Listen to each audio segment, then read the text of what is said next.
कैसे हिंदू राष्ट्र की परिकल्पना ये लोग कर रहे हैं? क्या हिंदू राष्ट्र में दलित, पिछड़े और आदिवासियों का कोई स्थान नहीं है? क्या हिंदू राष्ट्र में दलित, पिछड़े, आदिवासी सिर्फ वोट लेने के समय पे हिंदू हो जाते हैं? क्या हिंदू राष्ट्र में दलित, पिछड़े और आदिवासी सिर्फ मुसलमानों के खिलाफ हिंसा भड़काने के लिए इस्तेमाल किए जाते हैं? क्या इस देश का दलित, पिछड़ा और आदिवासी शोभा यात्राएं निकालने के लिए, कावड़ ढोने के लिए है? हम जो सवर्ण और मनवादी विचारधारा के लोग हैं उनकी गुलामी करने के लिए है? जब बात सम्मान की आती है, जब बात मंदिरों में घुसने की आती है, तो मंदिरों में आप घुसने नहीं देते हो, चाहे वो दलित समाज का हो, आदिवासी समाज का हो, पिछड़े समाज का हो, अति पिछड़े समाज का हो। तब आप उन्हें बता देते हो कि नहीं, तुम दलित हो, तुम नीच जात हो, तुम ये जात हो, तुम वो जात हो, तुम मंदिर में नहीं घुस सकते, तुम साथ में बैठ के खाना नहीं खा सकते। तब तुमसे जाति सूचक शब्दों का इस्तेमाल किया जाता है। अभी उत्तर प्रदेश की एक घटना है जहां ये कहा जा रहा है कि अरे तुम अहीर हो, तुम क्यों पढ़ोगे, तुम गाय भैंस चराओ। तो ये क्या है? ये मनवादी विचार है जो किसी पिछड़े समाज के व्यक्ति के बच्चे को, अब सोचो उस बच्चे के अंदर किस तरह के विचार आ रहे होंगे कि उसे जाति से संबोधित किया जा रहा है। वो तो अपने आप को हिंदू समझता था, उसे तुमने बता दिया कि तुम अहीर हो, पिछड़ी जाति से आते हो, तुम्हारा काम गाय भैंस चराने का है, तुम गाय भैंस चराओ, तुम पढ़ नहीं सकते हो। कुशवाहा समाज का व्यक्ति, उसको एक ब्राह्मण समाज के मनवादी विचारधारा के व्यक्ति ने बताई, माफी मंगवाई, पैर धुलवाए। इस तरह की घटनाएं अगर समाज में होंगी तो ऐसे लोगों का सम्मान नहीं किया जाएगा। ऐसे लोगों को तो मेरे हिसाब से जो देश में कड़ी से कड़ी सजा होती है, ऐसी सजा इनको मिलनी चाहिए। पर अनिल मिश्रा ये कह रहा है, मैं अपनी बात रख रहा हूँ ना, देखो। और इनके जो पूजनीय थे, इनके जो आदरणीय थे, वो किसके लिए काम करते थे? जिन्होंने अंग्रेजों से पेंशन ली, वो किसके लिए काम करते थे? जिन्होंने स्वतंत्रता सेनानियों की मुखबरी करी, जो आरएसएस के लोग थे, बकायदा रिकॉर्डेड है।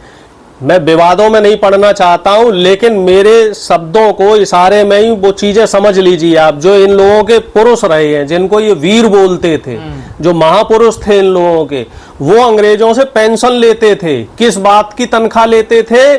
कि वो मुखबिरी करेंगे, स्वतंत्रता सेनानियों की जो खबरें हैं वो ब्रिटिश हुकूमत को बताएंगे। और ऐसे कई उसमें एग्जाम्पल हैं, कई प्रूफ हैं, कई प्रमाण हैं कि इन्होंने जो आजादी के आंदोलन में स्वतंत्रता सेनानी थे उनके खिलाफ साजिशें रची हैं।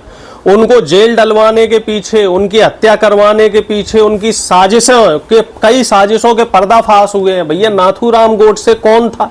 आरएसएस से निकला हुआ एक आदमी था, उसने महात्मा गांधी की हत्या की थी। ये लोग गोडसे को जिंदाबाद के नारे लगाते हैं, ये लोग तो महात्मा गांधी की भी मुर्दाबाद के नारे लगाते हैं। ऐसे लोगों को कह रहे हो कि हम साहब छोड़ दें? जैसे आप कह रहे हैं लगातार कि दलितों के साथ, पिछड़ों के साथ ये हो रहा, कहीं पेशाब पिलाया जा रहा, कहीं पेशाब से मतलब शुद्धिकरण किया जा रहा, कहीं मारा जा रहा है, तो क्या दलित पिछड़ा होना इस देश में अपराध हो गया है? देखिए, आज के समय में जब से बीजेपी की सरकार बनी, पिछले 11 साल से आप देखिए, जो पहला एक टेन्योर था 5 साल का, तब तो इन्होंने चुन चुन के मुसलमानों को निशाना बनाया, उसमें फिर दलित पिछड़ों को इस्तेमाल किया हिंदुत्व के नाम पर। फिर उसके बाद जब इनकी दोबारा सरकार बनी तो फिर ये दलित पिछड़ों को टारगेट करने लग गए। अभी लखनऊ की एक ताजा घटना देखो, पासी समाज का एक बुजुर्ग व्यक्ति जो बीमार भी है, बताते हैं उसको दमे की भी बीमारी है, उससे उसका पेशाब चटवा दिया गया। सोचिए कि हम किस समाज में जी रहे हैं जहां एक बुजुर्ग व्यक्ति को यह नहीं देखा गया कि उम्र से बुजुर्ग है। और वो घृणित काम करने वाला कौन था? वो व्यक्ति आरएसएस से संबद्ध है और गुप्ता समाज का व्यक्ति है, सवर्ण समाज का व्यक्ति है, और उससे भी बड़ी बात आरएसएस से जुड़ा हुआ है।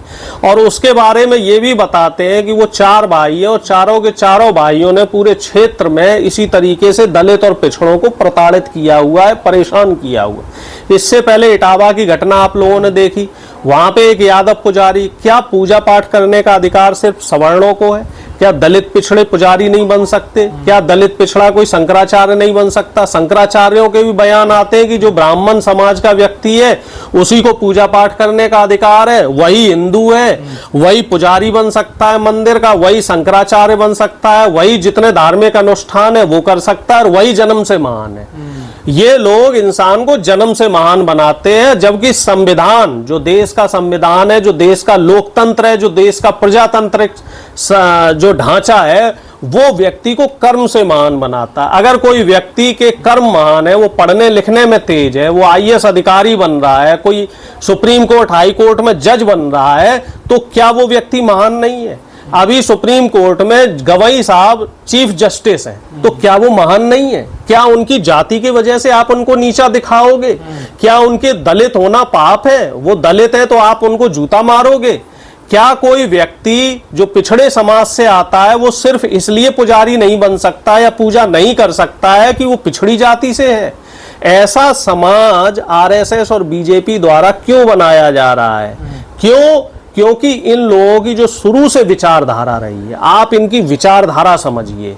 ये लोग मनुस्मृति को मानते हैं। आप ये मत मानिए कि मैं जानबूझ के उस वर्ग विशेष के पीछे पड़ा हूं। उसमें भी 10-20% आदमी ठीक है जो जातीय जो विषमताएं हैं उनको नहीं मानते, लेकिन उनकी भी जिम्मेदारी बनती है कि उनके घर में अगर कोई ऐसा व्यक्ति है जो जातीय भेदभाव को मानता है तो उस व्यक्ति को समझाने का काम करे।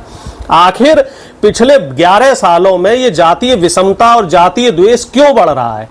क्यों हम लोग पिछड़ते जा रहे हैं? चाइना कितना आगे बढ़ गया है सोच में, पर कैपिटा इनकम में। यूएस कितना आगे बढ़ चुका है।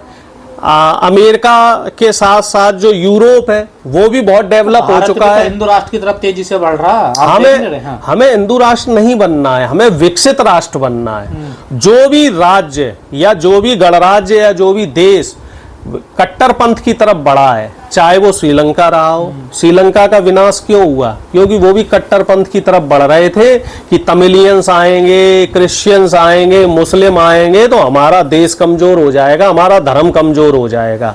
अब देखो, देश और धर्म को बचाने के चक्कर में श्रीलंका का सर्वनाश हो गया।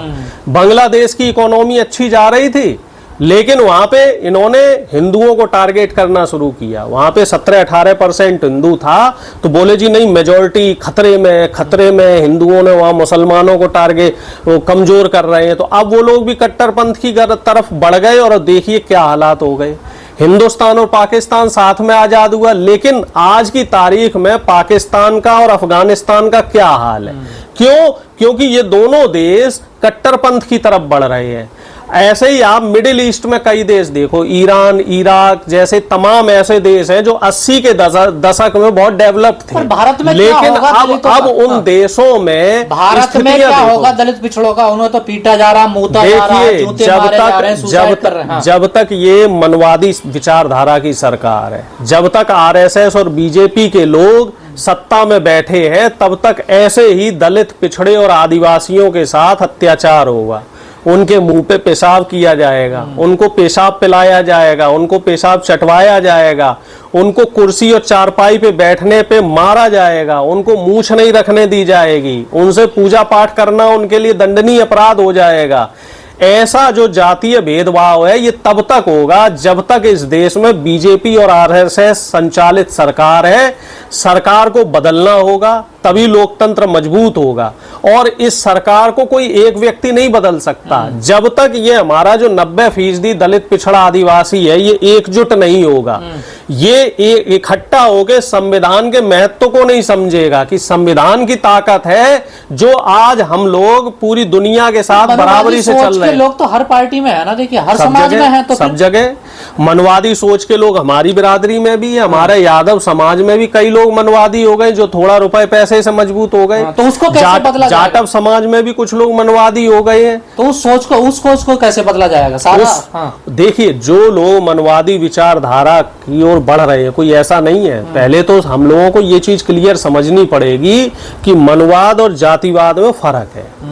कोई भी व्यक्ति मनवादी हो सकता है, कोई भी व्यक्ति, चाहे वो यादव समाज का हो, जाटव समाज का हो, चाहे वो जाट समाज का हो, किसी भी समाज का हो, दलित, पिछड़ा हो, अगर वो व्यक्ति के अंदर श्रेष्ठता का भाव आ गया, वो अपने समाज से कट गया। जैसे कई आईएएस अधिकारी होते हैं जो दलित, पिछड़े समाज से, आदिवासी समाज से।